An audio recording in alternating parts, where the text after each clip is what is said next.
প্রতিনিধি ভাইরা, আসসালামু আলাইকুম ওয়া রাহমাতুল্লাহি ওয়া বারাকাতুহু। আমাকে যে বিষয়টা দিয়েছে ইসলামিক আন্দোলন, আসলে ইসলামিক আন্দোলন এই কথাটার সাথে আমার একটু দ্বিমত আছে। আন্দোলন শব্দটা আমরা এমনভাবে পরিচিত হয়েছি, আমাদের বিপক্ষ শত্রু গোষ্ঠী আর কি, আল্লাহ তাআলার দুশমন এক কথায়, তারা এই আন্দোলনটাকে শুনতে শুনতে জিহাদ ভুলে গেছে।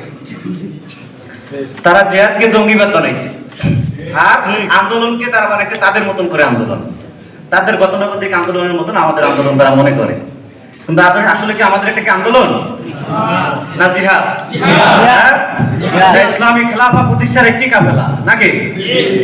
আন্দোলন শব্দটা পরিভাষা, ঠিক? আজকে এই আন্দোলন করতে যে আমি সামান্য একজন ব্যক্তি, 2017 সালে এই ফ্যাসিস্ট সরকারের দ্বারা আমি গুম হয়েছিলাম। 4 মাস আয়না করেছিলাম আমি, এবং 3 বছর জেল খেটেছিলাম। 2টা জঙ্গি মামলা দিয়েছে আমাকে। তার কারণ একটাই, কাটাবান থেকে 4টা বই কিনছিলাম। একটা বই ছিল নন্দিত জাতি নিন্দিত গন্তব্যে, আল্লামা সাইদি রাহিমাহুল্লাহ প্রকাশিত। জেলে থাকাকালীন আমি বইটা সিরিয়াল দিয়ে কিনেছিলাম। আর কাটাবান মসজিদে আমি যাতায়াত করতাম, সবসময় ওখানে উপস্থিত থাকতাম, আমি ছিলাম ওখানে। তখনকার আর 3টে বই প্রকাশিত হয়েছিল, মাজলুম আল সাইদি, ফাঁসির মঞ্চে আব্দুল কাদের মোল্লা। এই বই 3টা ওখান থেকে সংগ্রহ করে আমি বাসায় ফিরে আসি।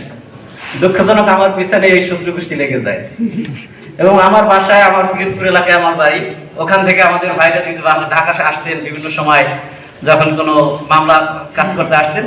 তারা আমার সেক্রেটারি ভাই ছিলেন রিয়াজুল ইসলাম ভাই, সে সবসময় বলতেন যে আপনার তো কারখানা ওখানে, ব্যাপক জায়গা আছে, সবসময় একটু আপনার ওখানে জায়গা দিয়ে। তার আলহামদুলিল্লাহ আমি ওখানে জায়গা দিতাম, আমাকে অলভা তারা তদারকি রাখতো। তার আমি যখন আমাকে প্রথম দিন ধরে নিয়ে যায়, তখন আমি একটা কথা বলছিলাম, আমাকে বলছিল তোমরা কি চাও? বলছি ইসলামিক শাসন চাই। বুঝলে তুমি কিসের ইসলামিক শাসন করবা?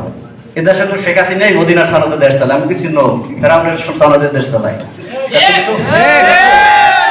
তুমি তো ট্রেনিং প্রাপ্ত ব্যক্তি, আমি কিছু নো ট্রেনিং প্রাপ্ত না। বলেন যে আল্লাহর পক্ষ থেকে আমি দায়িত্বপ্রাপ্ত প্রতিনিধি। মুসলিম কখনো ভীতু হতে পারে না। মুসলিমের যদি একটা পাও না থাকে, তার যদি একটা হাত নাও থাকে, তাহলে সে দুর্বল না। দুর্বল সে কখনো দুর্বল না। তার দিলের ভিতরে যে ঈমান থাকে, তার দেহে পেতে দেবে, আর বলবে আমার দেহের উপর থেকে তোমার যে সবকিছু চলে যাবে, আমার ঈমান বের হয়ে যাবে না।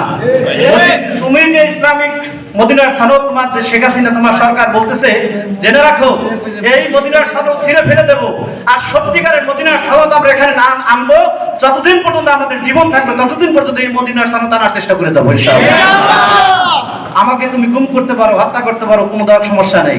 তখন আমাকে বলছিল তোমাকে গালি দিতেই হবে যে সাইদি সাহেব ধর্ষক, লা হাওলা ওয়ালা কুওয়াতা ইল্লা বিল্লাহ। আমি তখন কেঁদে দিয়েছিলাম। তখন বলছিল যে তোর এত কান্না কিসের, এত মায়া কান্না করার দরকার নেই। আমি কিছু জেনে রাখেন, কোন মুসলিমের গালি সহ্য করাটাও কুফরি। আমি কখনো কোনো মুসলিমের গালি শোনার কোনো প্রস্তুত নই। আপনাকে গালি পরিবর্তে জবাব ইনশাআল্লাহ একদিন আমার হাত থেকে হবে ইনশাআল্লাহ।